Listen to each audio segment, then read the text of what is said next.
காராமணி சுண்டல் செய்ய போகிறோம். சில ஊரில் தட்டைப்பயிறுன்னு சொல்கிறாங்க. அது எப்படி செய்கிறதுன்னு காமிக்கிறேன். நான் ஒரு டம்ளர் புழுங்கல் அரிசி எடுத்திருக்கேன். இதை வந்து நல்லா வெறும் சட்டியில் போட்டு நல்லா செவக்க வறுக்கணும். அது காமிக்கிறேன். அதுமாரியே காராமணியையும் நல்லா லேசாக வறுத்து வெடிக்கும். அந்த நேரத்தில் ஆஃப் பண்ணிவிட்டு ஒரு அரை மணி நேரம் ஊற வச்சுருக்கேன். ஏன்னா சில காராமணி வேக மாட்டேங்குது, அதனால் கொஞ்சம் நேரம் ஊற வச்சுருக்கேன்.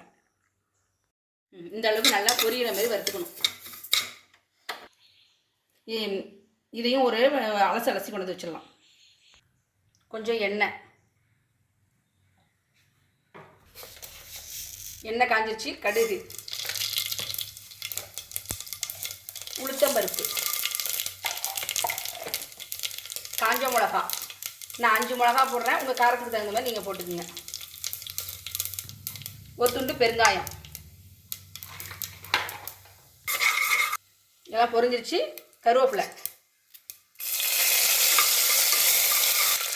ஒரு பெரிய வெங்காயம் பொடி பொடியாக அரிஞ்சு வச்சுருக்கேன்.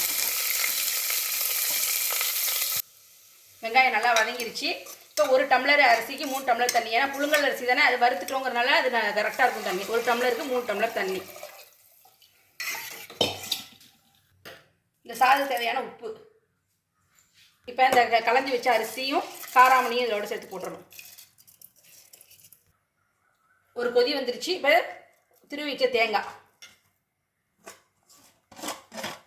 ஒரு கிண்டி மூடி வச்சு 3 விசில் வச்சுருவோம்.